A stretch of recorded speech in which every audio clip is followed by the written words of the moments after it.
have a special guest on here. We're actually going to queue up our Skype screen here. We're going to be talking to Michael Joyner. He is the lead actor in the film. Let's pull him up here. Hey, how's it going, man? How you doing, man? Can you hear me? Yes, I can. I can see you also. I don't prefer that. That's fine. Are you seriously wearing a hat backwards, dude? Well, if you want to see it frontwards. Oh, he's got a Gators hat on. Look at that. Yeah. He's looking like Toby Mac there, isn't he? Look at that. He's got the soul patch and everything. Toby Mac's dad, maybe. Thanks, though. Well, Michael, thank you so much for joining us tonight. We appreciate you taking the time. And we just showed a preview for the movie that you're in called The Grace Card. Why don't you tell us a little bit about the film and the character you play named Bill Mac McDonald? Why don't you tell us a little bit about it? Mac is a bitter and angry Memphis policeman. He's bitter and angry because as the movie begins, there's a flashback 17 years earlier where his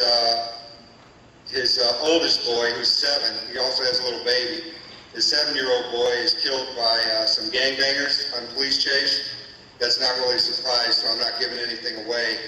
And then it flashes forward, it starts the movie, and 17 years later, Mac's youngest baby son is now 17, and he's still very bitter and angry about, he's mad at God, he's mad at African Americans, because it was an African American kid who was driving the car that killed his son, and he's not happy with anything. His marriage is suffering, his family's suffering. This guy needs a lot of help. Well, tell us, audiences that see the film, what are you really wanting to see the audiences take away from this film? What's the ultimate takeaway message from The Grace Card? You know, if you go on the Grace Card fan page, a lot of folks are taking away, I think, exactly what they intended. There's a line in the movie where Michael Higginbottom, who's also a pastor in the movie, who plays my partner policeman, he's a part-time pastor, he says, it's not justice that we want, it's grace. And we live in a world where there's a lot of, whether it's individual, political, or whatever, everybody's wanting justice. And, whatever happened to mercy is he reaches out to me.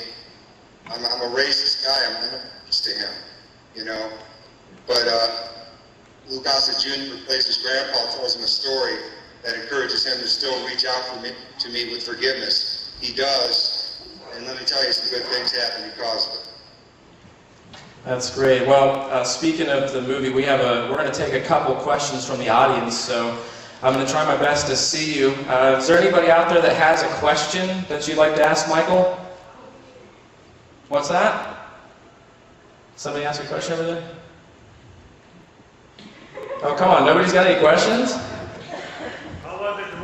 Okay, I'm going to get out of here. First question was, what was it like to work with Lou Gossett Jr.?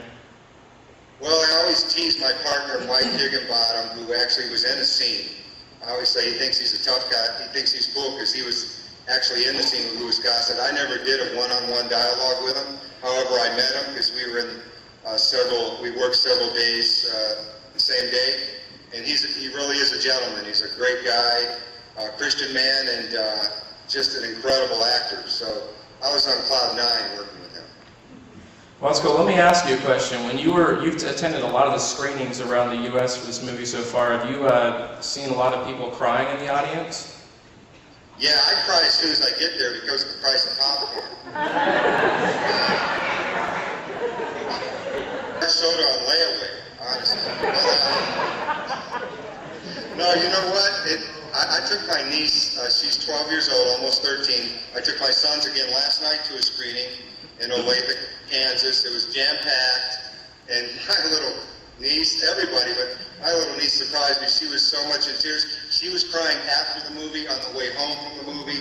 She got on Facebook and posted it is a powerful, you've seen it, Jay. There's 3 or 4 very climactic, dramatic points, and especially the ending, as you yourself, Jason, was powerful in it, and yeah, I've seen friends of mine who are big football players, and they're crying by the end. I think the Grinch would be crying at the end of this movie. Well, are you married, Michael? Yes, I am. I'm married, and I have a philosophy that a man is incomplete until he's married, then he's finished.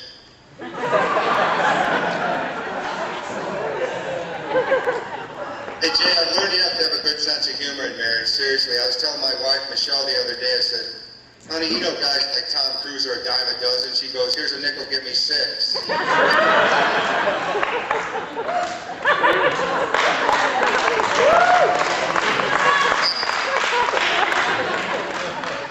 Come on. Now, what was it you were telling me that you were you told me about a movie role that you have coming up and that you're in need of something. What was that? Oh, I saw that fake beard you had, and I wanted to know where I can get one just like it. I'll ask my wife and I'll get to you. It matches the toupee. Hey, I'm kidding you. It doesn't match. Jay. I love you too, Mike. Well, the movie comes out February 25th. Is there anything else you want to say to the audience or make me look like a fool in front of her? Oh no, you're doing good by yourself. But I will say I love John Mello and his song While I'm Waiting. Man, that brought me through a lot of stuff, and I'm so honored to be part of this. The pre-concert. And I thank you for having me. And I hope John and everybody else will go see the movie and encourage your non-Christian friends, because it's not your crossing the switchblade kind of hokey Christian film. This is entertaining, yet people will get some seeds planted in their hearts. Well, that's good. Well, Mike, good luck with the opening for that, and we have people in the audience. February 25th, they can go to gracecardmovie.com. Get more information about that. Thank you so much for joining us tonight, Michael.